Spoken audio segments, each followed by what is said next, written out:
Los Angeles, 1972. The air inside the hotel ballroom was thick with cigarette smoke and heat from the stage lights. Cameras clicked like machine guns, their flashes exploding against the velvet curtains. Rows of journalists jostled for space, the hum of their voices charged with curiosity and skepticism. Elvis Presley sat at the long table, the weight of his Madison Square Garden triumph still fresh. Yet the mood in the room carried more suspicion than celebration. To many in the press, he was a relic trying to prove he still mattered. They smelled blood, and they wanted a story. Then it came, sharp, cutting through the noise like a blade. "Mr. Presley, people say you use women only as part of your image. What do you have to say to that?" The question hung in the air, heavier than the smoke, heavier than the sweat on his collar. Pens froze, cameras steadied. The room seemed to tilt toward him, waiting. Elvis didn't flinch. His face, lined with fatigue but lit by an unshakable presence, betrayed nothing. His eyes scanned the crowd, calm, but with a glint that suggested a storm was forming behind them. In that suspended moment, everyone knew. This would not be a routine answer. This was the kind of moment that could shatter a legend, or remake one. Let us know where you're watching from, and we hope you enjoy the story. By the early 1960s, Elvis Presley had already lived through more contradictions than most men twice his age. On stage, he was fire, hips twisting, knees snapping, eyes burning with a mix of playfulness and challenge. The press had given him nicknames that stuck like glue, even if they stung. Elvis the Pelvis, a danger to American women. The boy who brought sin into Saturday night television. Newspapers in conservative towns printed warnings that teenage girls should not be allowed at his concerts without a chaperone. In pulp magazines, headlines painted him as a threat. Presley's Dance of Shame, rock's bad influence on our daughters. Yet the truth was far more complex. Away from the glare of the spotlights, he remained a Southern boy who still called older women ma'am, who prayed before bed, and who carried in his wallet a picture of his mother, Gladys. Friends from Memphis remembered how he could not stand to hear a man curse at a woman. Even in his wildest days, he avoided the kind of vulgar backstage behavior many rock stars indulged in. His greatest loyalty was always to the women closest to him.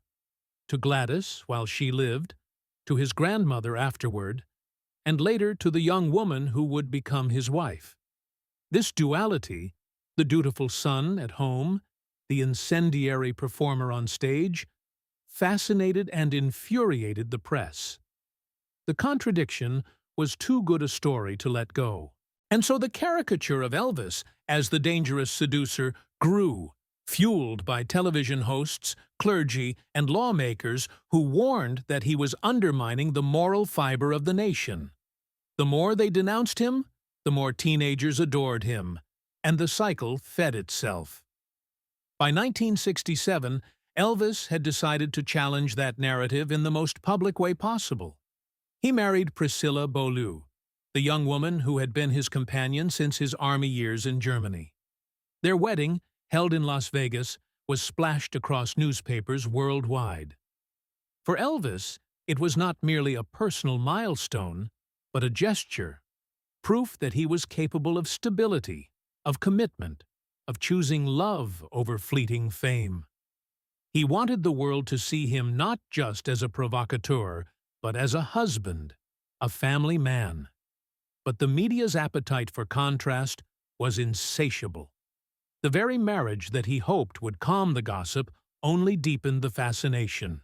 Some reporters whispered about the age gap, about the years of courtship that had begun while she was still a teenager. Others suggested that Elvis had chosen marriage as a publicity stunt, a way to reshape his reputation without truly changing his habits. Every photograph of the couple was scrutinized, every smile dissected for hidden meaning. By 1972, the strain had become impossible to ignore. Elvis and Priscilla were living apart, their separation no longer a rumor, but a painful reality. For a man who had built his identity on loyalty to those he loved, the crumbling of his marriage felt like a wound that would not close.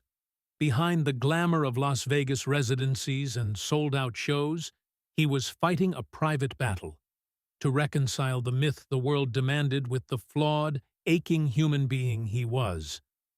And it was in this fragile moment that a journalist's question cut like a blade. In the days leading up to that infamous press conference, gossip columns were full of speculation.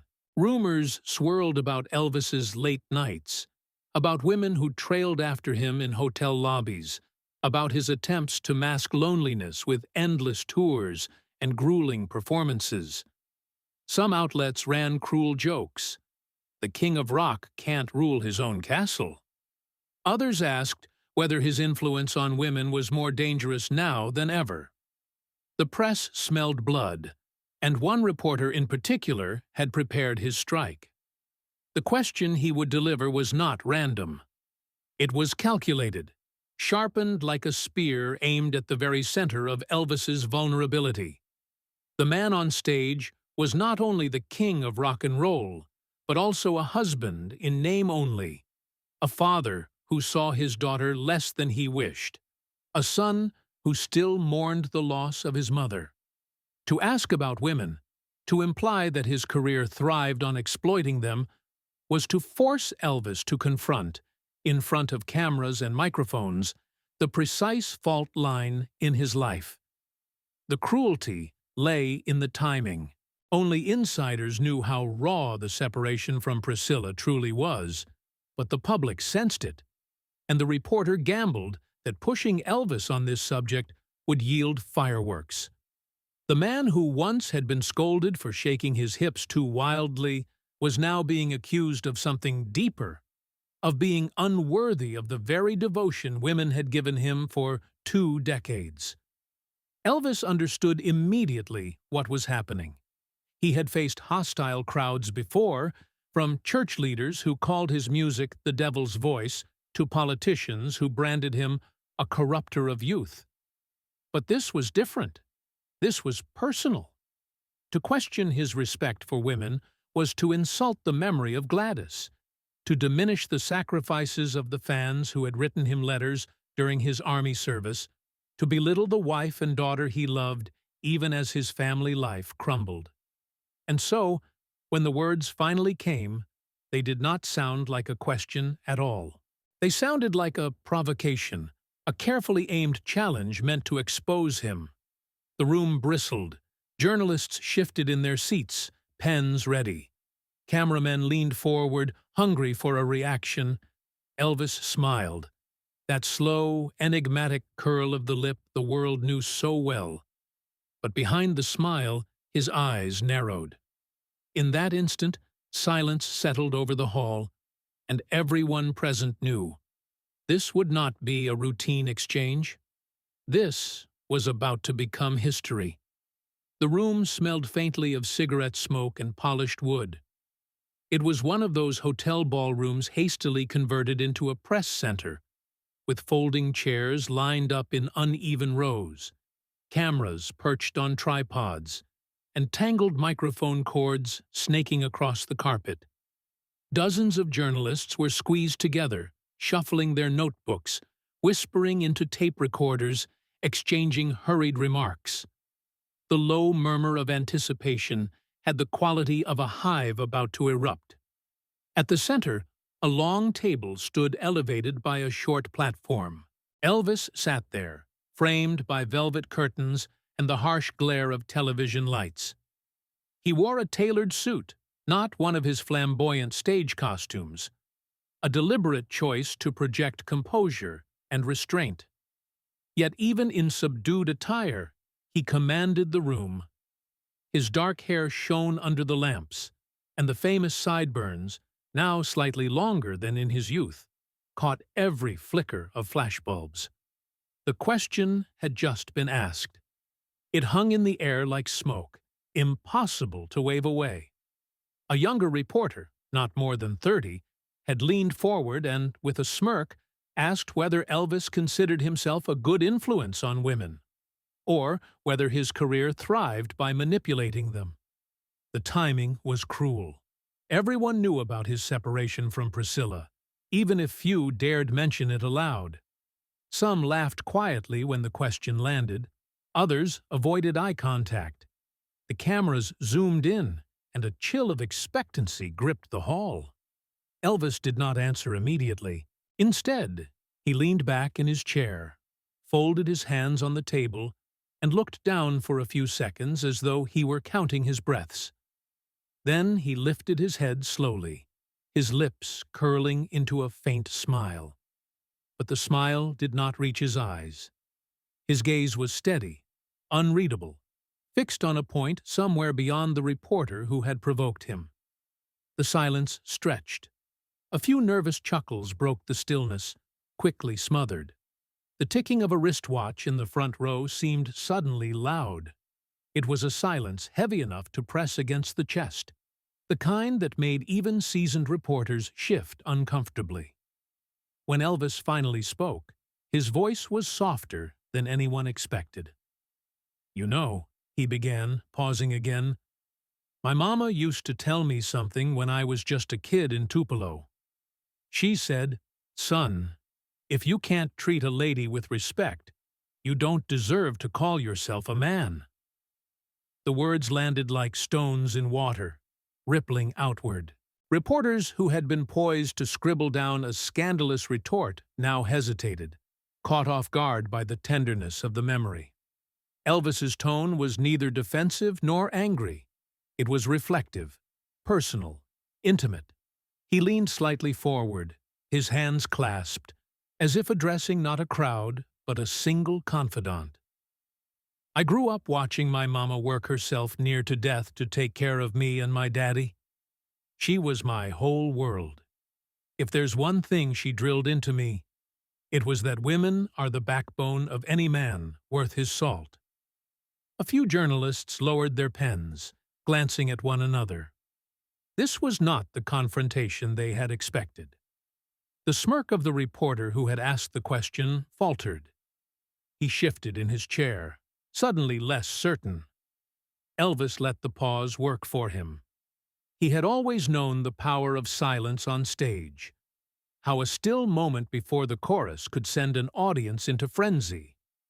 Now, in this tense ballroom, he wielded silence like an instrument. He let the room lean in, hungry for his next words. Then, with the faintest trace of a smile, he changed direction. "When I was overseas in the army," he said, "there were days when I didn't think I'd make it through. The training, the loneliness, the feeling of being so far from home. But you know what kept me going? Letters. Thousands of them. And you know who wrote most of those letters? Women." The room stirred. He continued, his voice steadier now. "Mothers, sisters, girlfriends, wives. They sent prayers, jokes, little stories about their kids. Some sent pictures of their families. Every one of those letters reminded me I wasn't alone, that I had something worth coming home to. Without them, I don't know if I would have had the strength to come back and keep singing." The atmosphere shifted palpably. Journalists who had braced for a defensive outburst now found themselves listening to a story about human connection. Some nodded slightly. Others stared at their notepads, unsure how to capture the moment. For the man who had been branded Elvis the Pelvis, who had been accused of shaking women into hysteria, the contrast could not have been sharper. Instead of defiance, he offered gratitude. Instead of scandal, he offered humility. Yet beneath the humility, there was an edge. Those who studied his face closely saw the set of his jaw, the firmness of his shoulders. His words carried the weight of experience, but his eyes conveyed something harsher, a silent message that he would not be cornered or reduced to a caricature. The longer he spoke, the more the provocation unraveled. The reporter who had asked the question scribbled notes furiously, perhaps to mask his unease. Others in the room shifted between admiration and discomfort, unsure whether they had just witnessed a masterstroke of public relations or a glimpse into Elvis's true soul. But to the audience beyond those walls, to the millions who would later read the quotes in newspapers and watch the footage on television, it would not matter. What mattered was that Elvis had taken a trap designed to humiliate him and turned it into a stage for something deeper. He had reframed the conversation not around scandal but around memory, gratitude, and respect. As the cameras kept rolling, the silence of the initial pause still seemed to echo.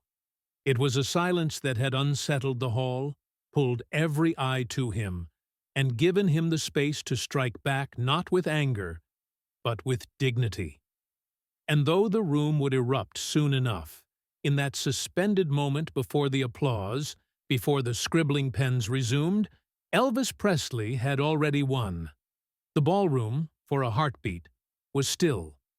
Reporters leaned forward, cameras whirred softly, and the weight of Elvis's words about his mother and the letters from women hovered in the air like a heavy mist. The tension had not broken. It had only deepened. Everyone sensed that the real answer was still coming. Elvis paused deliberately. He drew in a breath, his chest rising against the fabric of his jacket, and then let his gaze travel across the crowd. His eyes settled on the young reporter who had dared to frame the question. The man looked down at his notepad, pretending to write, but his ears burned red. Then Elvis spoke, his voice lower, firmer. "If you believe I've ever used women, then you don't know me. And you don't know them either. They're not decorations. They're not props. They're my strength, my support, my life." The words struck the hall like a drumbeat. For the briefest instant, no one reacted. Not a cough, not a scribble of pen. It was as though the air itself had been pulled out of the room. Even the clicking of cameras stopped, operators frozen in their viewfinders. And then, suddenly, the silence cracked open. Applause erupted, scattered at first, then spreading like wildfire through the audience. A few clapped cautiously, others joined with loud approval. Laughter bubbled up too, not mocking but relieved, almost joyful, as if the entire hall had been holding its breath and could finally exhale. The young reporter shrank into his chair. What had been designed as a trap had turned into a moment of triumph. Not for him, but for the man at the table. Elvis, however, did not bask in the noise. He leaned closer to the microphone and continued, his tone gentler now, but charged with emotion. "Let me tell you something," he said.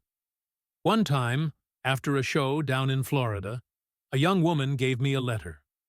I didn't think much of it at first, but I read it that night, in the hotel, and I'll never forget it." He closed his eyes briefly, as if seeing the memory play before him. She wrote that she had planned to end her life, that she felt alone, unseen, with nothing to hold on to. But then she heard one of my songs on the radio, and it gave her a reason to stay, just long enough to believe that someone out there understood her. She told me she came to the concert to thank me for that. A hush fell again. The reporters, pens ready for scandal, found themselves scribbling lines of raw confession instead. Elvis's voice did not waver, but the room could sense the emotion threading through it. "So you see," he continued, "women have saved me more times than I could ever hope to save anyone. They remind me why I sing at all. There was nothing rehearsed about it, nothing polished for effect. It sounded like a truth that had been carried for years, and was now being laid bare in front of strangers. The hall seemed transformed, no longer hostile, but reverent. Then, with a sudden shift of tone, Elvis looked back toward the reporter. His mouth curled into a half-smile, light but sharp. "So tell me, friend," he said, his drawl thicker now, almost playful, "is that just show business to you?" The room exploded. Reporters laughed aloud, some clapping their hands on the table.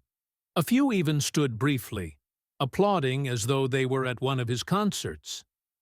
The tension had dissolved, replaced by an almost giddy release.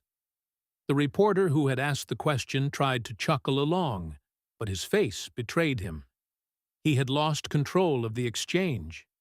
Yet beneath the laughter, there was another layer, one visible only to the most attentive. Elvis's eyes, when they softened again, carried a shadow. The half-smile didn't quite reach the depths of his expression. Behind the triumph, there was sorrow.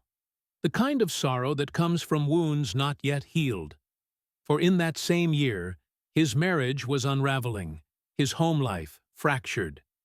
He had defended women publicly with grace and fire, but privately, he was losing the woman he had loved most. Those closest to him in the room, members of his entourage, longtime journalists who had covered him for years, recognized the flicker of melancholy.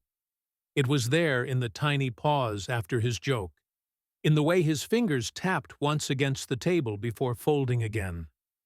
He had turned an insult into a victory, but victories could not mend a broken heart. Still, for the larger world watching, that detail would vanish in the glare of the headlines. What they would remember was the spectacle. Elvis Presley, accused of exploiting women, standing before the press and declaring them his lifeline. They would remember the thunder of applause, the humbled reporter, the laughter that rolled through the hall like a storm breaking. And yet, in that layered moment, triumph on the outside, grief on the inside, Elvis revealed the very contradiction that had defined his life. To millions, he was the king, unshakable, adored, capable of silencing critics with a sentence. But, to himself, he remained a man searching for balance, trying to reconcile the love he carried with the losses he endured. The applause still echoed when he finally leaned back in his chair, offering no further explanation. His words had already filled the air, leaving no room for rebuttal. The press conference had turned decisively, and it was his moment now. The roar of applause did not die all at once. It tapered unevenly, pockets of clapping lingering, while others already shifted back to nervous scribbling. The ballroom had become divided, not only in sound, but in spirit. On one side, reporters leaned forward with admiration, some even smiling as though they had just witnessed a revelation. On the other, a cluster of skeptics sat stiff-backed, arms folded, refusing to join in the approval. The silence of that group was louder than their words could have been. Elvis remained seated, his posture steady, his hands folded in front of him on the table. He gave no sign of gloating, no triumphant gesture. Instead, he tilted his head slightly, his lips pressed into the faintest suggestion of a smile. He looked like a man who had weathered storms before and knew better than to mistake a cheer for real victory. One of the older journalists, a gray-haired man known for his biting critiques in the New York Herald Tribune, surprised the room by breaking into applause himself. He had been one of Elvis's harshest detractors since the 1950s, writing editorials that once compared the singer's stage movements to a carnival act designed to stir indecency. Now, as his palms struck together, there was no sarcasm, only sincerity. His support created an awkward shift. Those around him, colleagues who had long taken their cues from his disapproval, glanced sideways, unsure whether to follow. The young reporter who had launched the provocation sat frozen. His pen trembled between his fingers, his notebook empty for several pages. He attempted a smile, but it looked more like a grimace.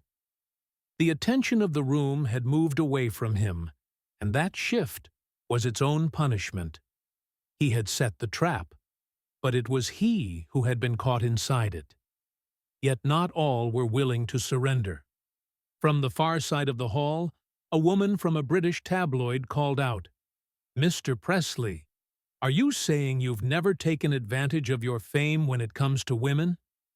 The question was phrased carefully, polished to avoid sounding like mockery, but it carried the weight of skepticism. She leaned forward, pen poised, determined not to let the moment slip into one-sided celebration. Elvis turned his head slowly in her direction. His face remained calm, but his eyes sharpened. "Ma'am," he said evenly, "I've never claimed to be perfect. Fame puts you in situations you never dreamed you'd be in. But respect, that's not negotiable. You either hold on to it, or you lose yourself." His words quieted her, though she kept scribbling in her pad, unwilling to concede. In the back rows, some journalists who had stayed silent now began whispering to one another. The press was not a monolith, and Elvis had always split opinion. Some would return to their offices with glowing stories of humility and dignity. Others would spin the exchange as evasive or self-serving. The divide was clear already in the way they shifted in their seats, half leaning toward him, half recoiling. For Elvis, though, the divide in the room echoed a divide inside himself. Outwardly, he had defended the honor of women with force and clarity. Inwardly, the reminder of his own fractured marriage gnawed at him. As the crowd reacted, his gaze wandered toward the far corner of the hall. There, just beyond the bright lights, sat a woman with dark hair pulled neatly behind her ears. Something about the tilt of her chin, the shape of her eyes, struck him like a chord he had not expected to hear. For a fleeting moment, he thought of Priscilla, not as the estranged wife making headlines, but as the young girl he had once waited for in Germany, the companion who had laughed at his jokes before the world's demands weighed them both down. The resemblance jolted him, and for an instant his composure cracked. His fingers tapped once on the table, his shoulders tightened, and his eyes flickered with something vulnerable. But then he caught himself. The mask slid back into place. He straightened in his chair, let out a small breath through his nose, and resumed the calm, steady demeanor the room had already come to respect. No one but the most observant noticed the lapse. For most, the king had remained unshakable. The next few questions came softer, less confrontational. A reporter from the Los Angeles Times asked about his upcoming tour.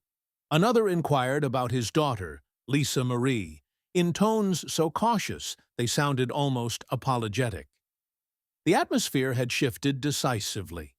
Even those who disapproved of his answer no longer dared to challenge him openly. Still, the weight of contradiction hung heavy. On the surface, he had turned humiliation into triumph. Beneath it, he carried the ache of a man who had fought to defend something he was losing in private. The hall reflected that contradiction perfectly. Cheers mixed with silence, admiration colliding with doubt, light flashing against shadow. When the session finally wound down, Elvis rose from his chair slowly, almost ceremonially. His eyes scanned the room one last time. Some reporters held his gaze with respect, others with suspicion. But none dared to laugh, none dared to dismiss him as they might have before. In that divided room, one truth was undeniable. Elvis Presley had changed the balance. The provocation had not destroyed him. It had revealed him, both stronger and more wounded than many had ever imagined. The echoes of the press conference still clung to the walls of the hotel as Elvis stepped away from the flashing bulbs and relentless questions. His bodyguard Red West guided him through a side corridor lined with beige wallpaper and outdated chandeliers, a quieter path that led backstage. The moment the heavy doors shut behind them, the roar of reporters was replaced by a muffled hush, broken only by the distant hum of air conditioning. Elvis exhaled slowly. For nearly an hour he had balanced on a knife's edge, every word recorded, every gesture magnified. Now, in the semi-dark corridor, he allowed his shoulders to sink. He tugged at his tie, loosening it with the impatience of a man peeling away armor after battle. Near the dressing area, a cluster of young female journalists waited nervously. They had not been part of the main questioning. Their smaller publications rarely commanded the spotlight. Yet, when they saw Elvis approach, their composure faltered. One of them, a brunette in her 20s clutching a slim notebook, stepped forward. Her voice trembled but carried a sincerity that pierced the stale air. "Mr. Presley," she said softly, "thank you for what you said in there." Elvis stopped, his blue eyes fixed on her, not with celebrity distance, but with genuine curiosity. "For what part, honey?" he asked gently. She swallowed, gathering courage. "When you talked about women being your strength." Most of us don't hear men say that, especially not in front of cameras. It meant something. Her colleagues nodded, one of them adding, "I went through a hard breakup last year. Your song, 'Can't Help Falling in Love,' kept me standing. Hearing you defend women like that, it makes a difference." For a moment, Elvis felt his throat tighten. He had spent years being told that his music was dangerous, corrupting, obscene. Yet here were women, not screaming fans in an arena, but professionals with pens and notebooks, telling him his songs had carried them through heartbreak. It wasn't applause or ticket sales. It was proof that his voice had weight beyond entertainment. He placed a hand lightly on the brunette's shoulder, a gesture both protective and respectful. "I just said the truth," he replied quietly. "And if the truth helps, then I reckon it's worth more than any headline." The moment lingered like a candle in the dark. Then Red West cleared his throat, reminding Elvis of the schedule ahead. The singer offered the young women a warm nod before moving toward his dressing room. Inside, the atmosphere shifted. The room smelled faintly of cologne and leather, a half-empty glass of soda sitting on the vanity. One of his inner circle, a member of the Memphis Mafia who prided himself on telling it straight, leaned against the wall with crossed arms. "Elvis," he said bluntly, "you might want to be careful with all that gentle side stuff. People love you as the rebel. They don't want to see you sounding like a preacher." Elvis turned slowly, his jaw tightening. He studied the man for a long moment, then answered in a tone cold enough to slice the air. "If the image has to take a hit so the truth can stand, then let it. I didn't get here by pretending to be what I ain't." The room went silent. No one challenged him further. The truth of his words was too sharp, too final. A short time later, Elvis slipped into the back seat of his limousine. The driver pulled away from the hotel, and the neon lights of Las Vegas bled across the windows in streaks of red and blue. Elvis leaned his head against the leather, his mind heavy but alert. Through the tinted glass, he caught sight of a small crowd that had gathered outside the hotel. Among them was a young mother holding the hand of a little girl no older than 5. The child, with wide eyes and hair tied in ribbons, clutched a folded note. As the limousine slowed at a corner, she darted forward, her mother pulling her back, but not quickly enough to stop her from pressing the paper against the glass. Elvis gestured for the driver to pause. He lowered the window just enough to take the note from the girl's tiny fingers. She smiled shyly before her mother whisked her away into the crowd. Unfolding the scrap of paper under the dim light of the car, Elvis read the simple scrawl, "Thank you for standing up for us." No signature, no address, just those words written in uneven handwriting. He held the note for a long time, staring at it as the car rolled down the strip. The casinos shimmered outside. Dealers called out bets. Neon signs pulsed with artificial life. But none of it mattered in that moment.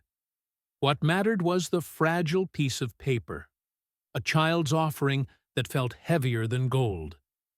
Elvis tucked the note into his jacket pocket, next to the worn photograph of his mother that never left his side. Two relics of love, carried close to his heart. He closed his eyes, whispering almost to himself, "This is what counts. This is what lasts." For all the spectacle of the press conference, for all the noise and clamor of the media, it was these quiet moments, a trembling journalist's thanks, a little girl's note, that reminded him who he was beneath the crown of the king. And yet, even as he absorbed the warmth of those gestures, a shadow lingered. Because deep down, he knew. For every fan who thanked him, there were critics sharpening knives. And for every note of gratitude, there was another headline waiting to twist his words. Still, for tonight, he chose to hold on to the kindness. It was the only shield he had against the storm he sensed was already gathering. By morning, the press conference had already been transformed into headlines, each one bending the story to its own agenda. The hotel lobby newsstand carried stacks of papers, their front pages plastered with Elvis's name in oversized type. Tourists shuffled past, some buying copies as souvenirs, others pausing just to read the bold print before moving on. The Los Angeles Times splashed across its cover. Presley defends women with unlikely grace. Inside, a column praised his composure, calling the moment a rare glimpse of vulnerability from a man often caricatured as untouchable. The Chicago Tribune offered a similar take, noting that, in the face of provocation, Presley delivered dignity instead of outrage. But not every outlet was charitable. The New York Post sneered with a headline that read, "Soft Side of the King. Has Presley lost his edge?" Another tabloid featured a cartoon sketch of him wearing a halo, the caption mocking, "From rock rebel to Sunday school teacher." These words stung more than the direct attacks of the past. To Elvis, being called dangerous had at least carried energy. Being dismissed as irrelevant was far crueler. Colonel Tom Parker, his longtime manager, read the papers with a scowl. Sitting in his suite, surrounded by cigar smoke, he slammed a fist on the table. "They don't pay to see gentle," he muttered. "They pay to see the king." They pay for the swagger, not sermons. Parker worried about contracts, about casino bosses and network executives who thrived on Elvis's image as a larger-than-life spectacle. To him, vulnerability was not a virtue. It was a liability. Elvis, however, had little appetite for Parker's calculations. That afternoon, he sat in his Graceland study with a stack of clippings spread before him. The mahogany desk was littered with photographs, his mother's Bible, and unopened fan letters. He scanned each headline, his expression unreadable. Occasionally, he let out a short laugh, not amused, but bitter, the sound of a man recognizing how little control he truly held over his own story. The laughter stopped when his lawyer arrived with a sealed envelope. Inside were documents confirming what he had feared. Priscilla had filed officially for divorce. The words were clinical, the tone devoid of emotion. But to Elvis, they landed heavier than any tabloid insult. He sat motionless for a long time, the paper trembling faintly between his fingers. His marriage had not been perfect. They both knew that. Distance, fame, temptations, they had all chipped away at the bond they once held. But to see it reduced to legal language, to know it was now irreversible, was like watching a house burn after years of patching its roof. The irony was brutal. Just a day earlier, he had spoken publicly about women being his anchor, his salvation. And now, the woman who had shared his most private years was gone, taking with her not just companionship, but the fragile hope of stability. The defense he had given in front of cameras suddenly carried a deeper ache. It was not only a statement of respect, but also an unconscious farewell. As he sat with the papers, Red West entered quietly, holding a letter. "This came by courier," Red said, laying it on the desk. Elvis glanced up, his eyes weary. "From who?" "From one of the reporters at the conference." Said it was personal curious, Elvis opened it. The handwriting was neat, the tone formal, yet sincere. The reporter admitted he had gone into the room expecting to expose Elvis as shallow, even arrogant. Instead, he wrote, "You reminded me of my own mother's words, and I left that hall ashamed of my assumptions. Thank you for teaching me something I didn't expect to learn." Elvis read the letter twice, then set it down beside the divorce papers.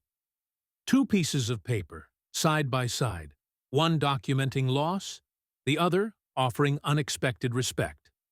He let out a breath that trembled halfway between relief and despair. The phone rang.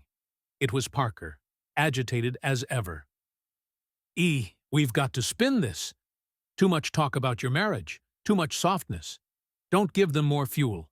Stick to the show. Stay quiet. Let it blow over." Elvis listened, silent, until Parker finished. Then he said flatly, "Tom, the truth don't blow over. It stays, and I won't hide it." He hung up before Parker could respond. That night, Elvis wandered through Graceland alone. The mansion was quiet, its halls filled with echoes of laughter that no longer lived there. In Lisa Marie's room, toys sat untouched. In the kitchen, the familiar smell of fried peanut butter and banana sandwiches had faded, replaced by the sterile chill of empty counters. He paused in the living room, where a portrait of Gladys still hung, her eyes watching him as they always had. He whispered, almost to the photograph, "Mama, I tried." The words broke in his throat, more confession than declaration. The storm of headlines, the scolding of Parker, the loss of Priscilla, all of it swirled inside him. And yet, on his desk upstairs, a single letter from a humbled reporter reminded him that even in the noise, moments of truth could break through. It wasn't enough to ease the pain, but it was enough to keep him standing. For now. 3 nights after the press conference, the stage lights of the Las Vegas International Hotel glared like miniature suns. The casino below throbbed with its usual chaos. The clinking of slot machines, the shuffle of cards, the metallic laughter of fortune seekers. But upstairs, in the main showroom, the atmosphere was electric with anticipation. Word had spread about the confrontation with the reporter, and the audience had come not only for music, but for spectacle. They wanted to see if Elvis Presley would address the scandal head-on. Backstage, the mood was tense. Musicians tuned their instruments with unusual caution, exchanging quick glances. James Burton adjusted the strap of his Telecaster, his fingers hovering as if waiting for instructions that hadn't yet come.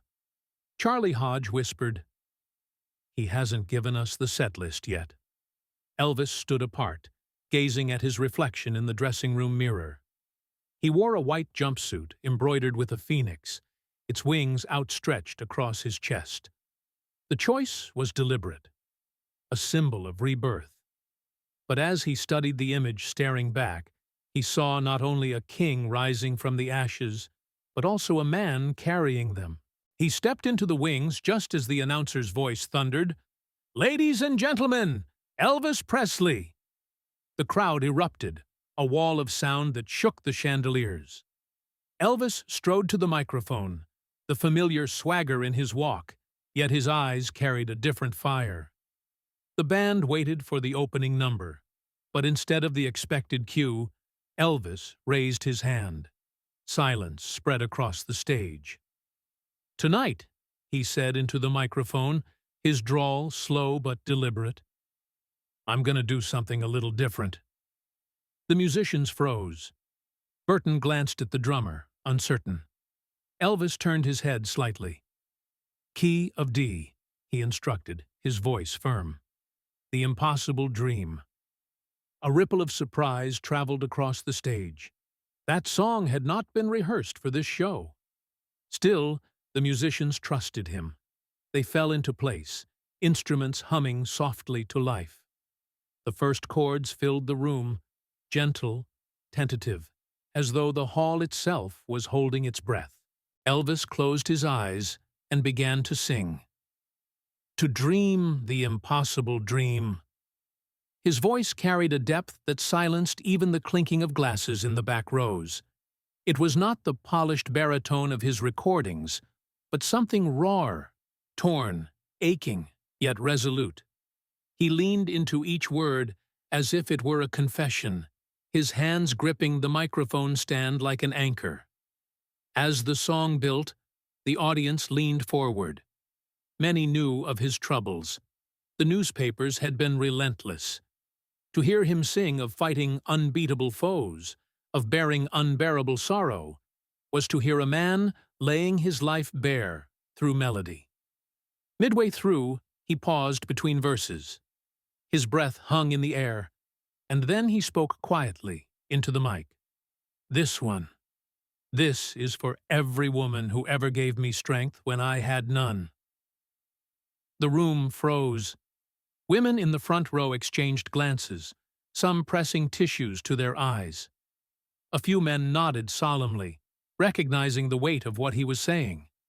And then he sang again, louder now, his voice breaking into the rafters. "To reach the unreachable star."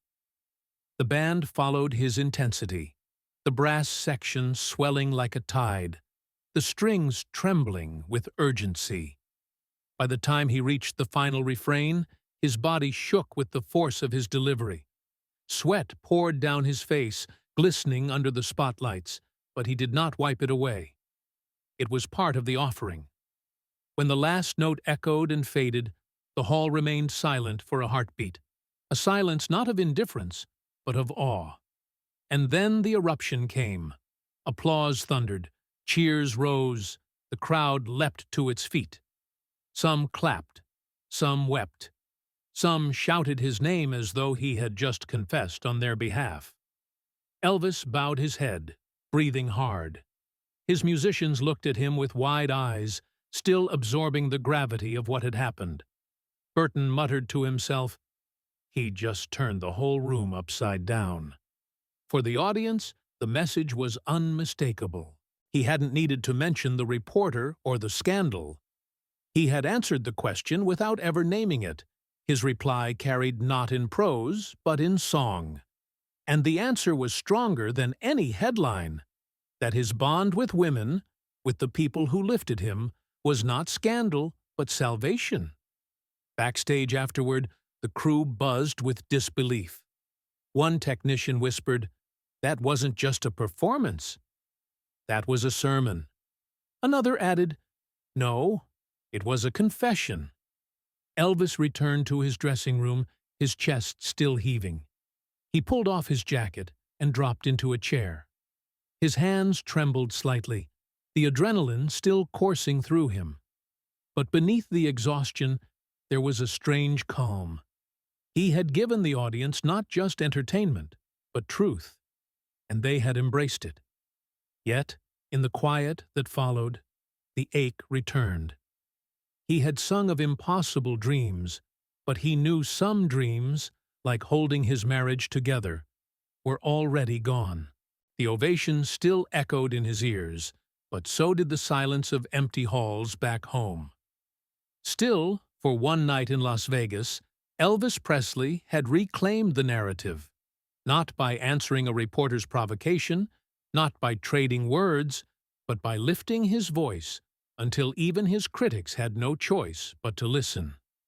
And in that act, he reminded the world, and perhaps himself, that music was his truest weapon, his truest confession, his truest prayer. The applause from the showroom still rang faintly through the walls as Elvis sat slumped in his dressing room.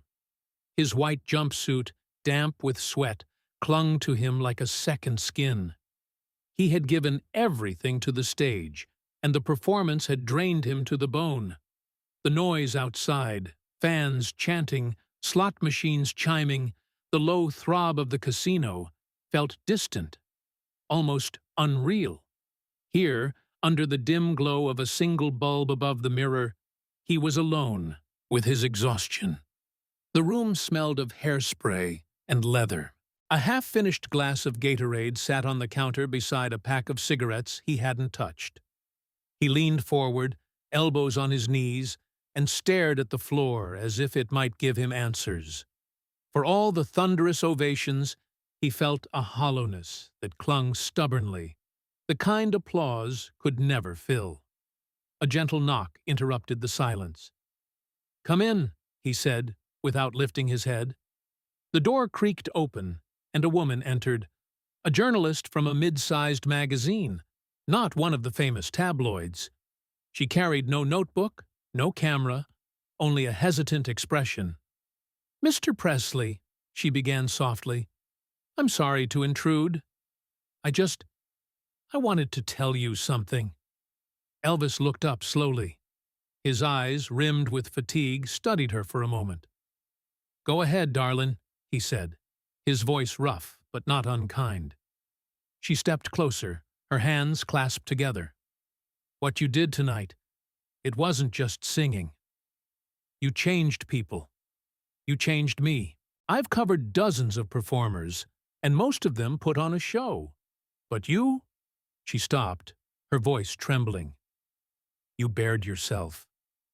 And I don't think I'll ever forget it." Elvis leaned back, surprised by her candor. For a long moment, he said nothing, letting the weight of her words hang between them. Then he exhaled and spoke in a low tone, almost as if confessing. "The truth is, I need their strength more than they need mine. Folks think I give so much to the audience, but half the time it's me begging them to keep me going." The woman's eyes widened, as if she hadn't expected such honesty. Elvis looked down at his hands, clasped loosely in his lap. "I've been lifted more times than I can count by the women in my life," he continued.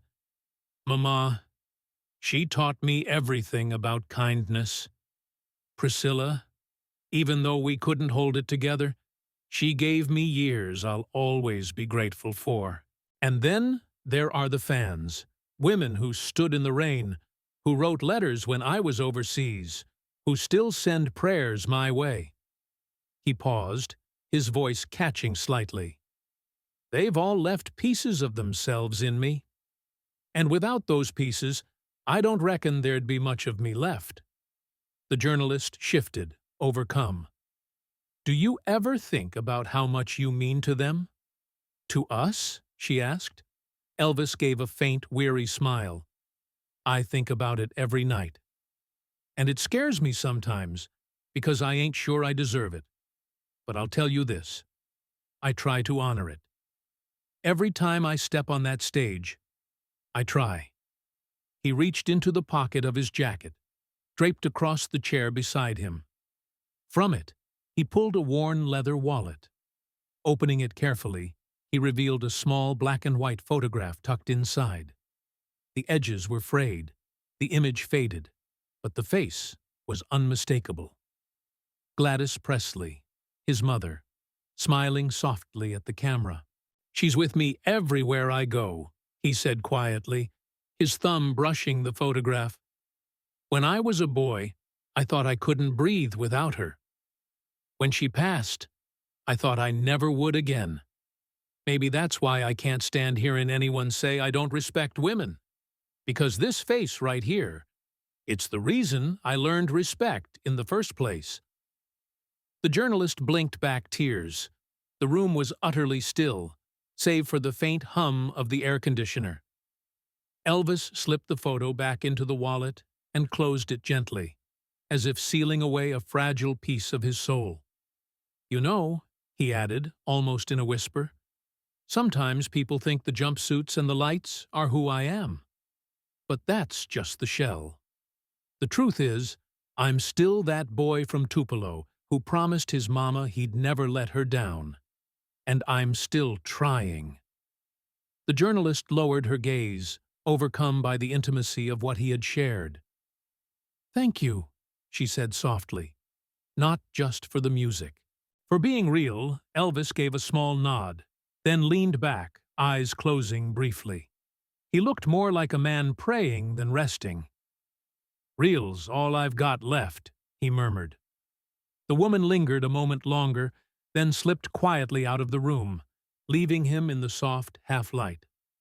Elvis remained seated, the photograph of his mother still burning in his memory, the journalist's words echoing faintly in his ears. In that private silence, he knew one thing.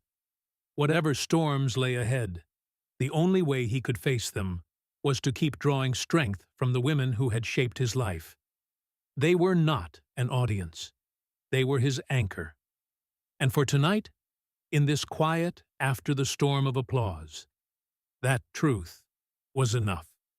Weeks had passed since the storm of headlines, since the ovation in Las Vegas, since Elvis had quietly confessed his need for women's strength to a lone journalist in his dressing room.